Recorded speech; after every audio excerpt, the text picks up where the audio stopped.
He went in his brother's place for a blind date, and she asked, "Will we meet again next time?" From the moment Ayan stepped into the cafe, he knew he didn't belong there. The glass door swung shut behind him with a soft chime, yet the sound felt like the loudest noise in the world, announcing his entrance into a situation he had no intention of being in. It was his brother's idea, not his. In fact, if it weren't for that last-minute call, he wouldn't even be here. "Ayan, Yar, please. I can't make it. I'm stuck at work. Just go in my place, just for today. Don't leave the girl waiting." Ayan had sighed, rubbing his temples. Typical Rayyan, charming, successful, people-loving Rayyan, always making plans he couldn't finish. Always convincing others to clean up after him. And Ayan, soft-hearted and far too forgiving, always said yes. So now he was here, pretending to be someone he wasn't. The cafe felt warm and inviting, strings of fairy lights glowing softly above. It smelled of cinnamon and fresh pastries. But Ayan couldn't enjoy any of it. His stomach twisted because somewhere among the clinking cups and murmuring voices, someone was waiting for his brother. He scanned the room. His eyes landed on a girl sitting by the window, nervously adjusting her scarf. Her fingers tapped rapidly against her cup. She kept glancing at the door, hopeful, yet unsure. This had to be her. Ayan hesitated. Should he say something? Should he leave? Should he call his brother again and force him to show up? But before he could decide, she looked up and their eyes met.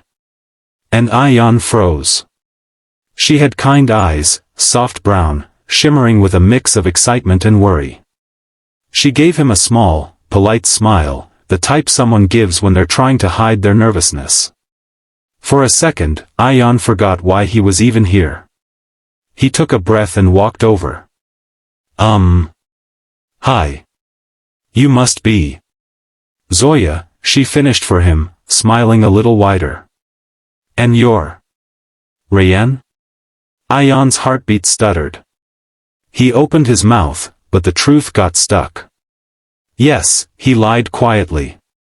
Her smile warmed instantly. It's really nice to meet you.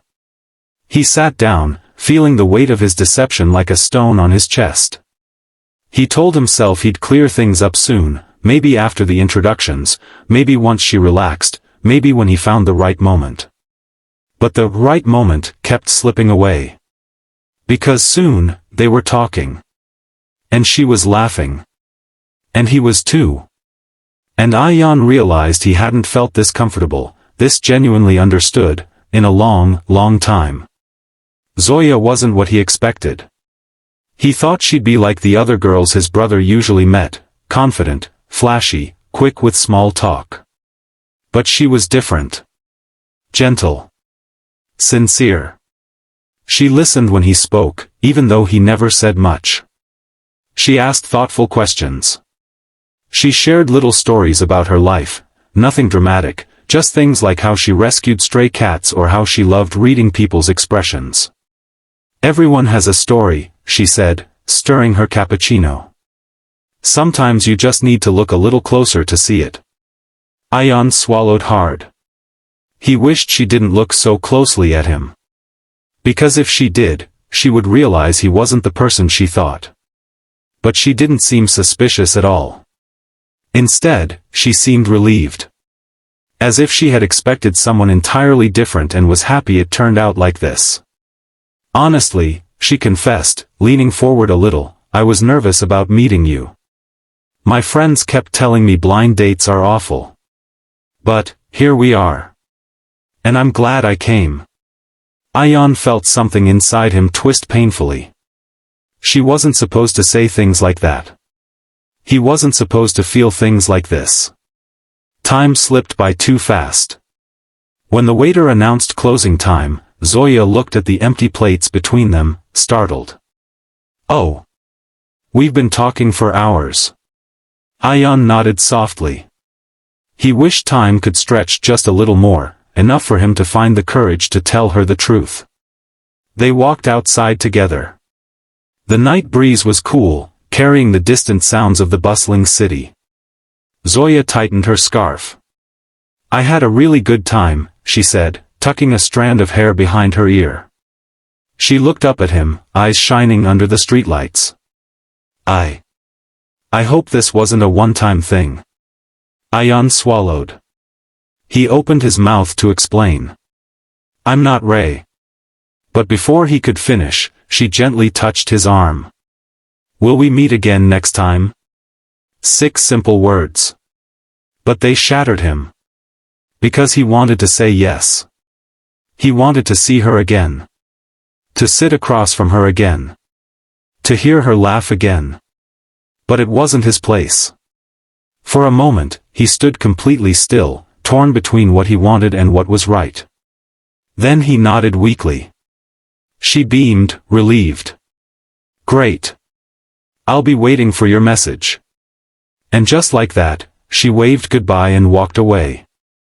Ayan stood under the dim streetlight long after she disappeared. His heart felt full, and impossibly heavy. The truth he couldn't escape. When he got home, his brother was lounging on the couch, scrolling through his phone. "So?" Rayan asked casually. "Did she show up?" Ayan dropped the keys onto the table. "Yes." Rayan didn't even look up. "Nice. What did she look like?" Ayan clenched his jaw.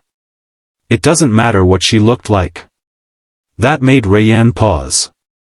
He finally glanced at his brother and smirked. "Oh? Did she reject me without even meeting me?" "No," Ayan said quietly. "She didn't reject you." He walked past him and headed toward his room, hoping to shut the conversation down. But Rayan followed him. "Bro, relax. It's just a blind date. It doesn't matter." Ayan turned sharply. "It matters to her." Rayan rolled his eyes. "Ayan, please. Don't get dramatic. You're the one who agreed to go in my place. You begged me to go. And you still went." Ayan exhaled shakily. "She thinks I'm you." Rayan shrugged. "So what? If she liked talking to you, introduce yourself properly next time. You think it's that easy?" Ayan snapped. "You weren't there. You didn't see how she looked at me. How she trusted you. Not me." Rayan's expression softened, just a little. "Okay. So what do you want to do now?" "I want to tell her the truth." "Then tell her," Rayan said simply. "If she's the type who'll freak out over a mix-up, she's not worth it anyway." Ayan stared at him. "You don't understand," he whispered. "She's not just another girl." Rayan raised an eyebrow. "So you, like her?" Ayan didn't answer. He didn't need to. His silence said everything. Rayan sighed and leaned against the wall. "Fine. Do what you want. Tell her the truth. If she still wants to see you, good. If she doesn't, well, you tried." But trying didn't make this any easier. Ayan felt like he had borrowed someone else's moment, and now he had to return it. The message he took hours to write. The next morning, Ayan sat at the edge of his bed, phone in hand, staring at a blank message box. He typed, "Zoya, there's something I need to tell you." Then deleted it. He tried again. "Yesterday wasn't what you think." Deleted. "My name isn't Rayan." Deleted again. He threw himself back onto the bed, groaning. Why was this so hard? Why couldn't he just say it? His phone buzzed. A message from her. "Zoya, good morning. I hope your day goes well. And, thank you again for last night. I haven't smiled like that in a long time." Ayan closed his eyes, guilt slicing through him. He had to tell her. Not through text. Not through half explanations. Face to face. He typed back. Ayan.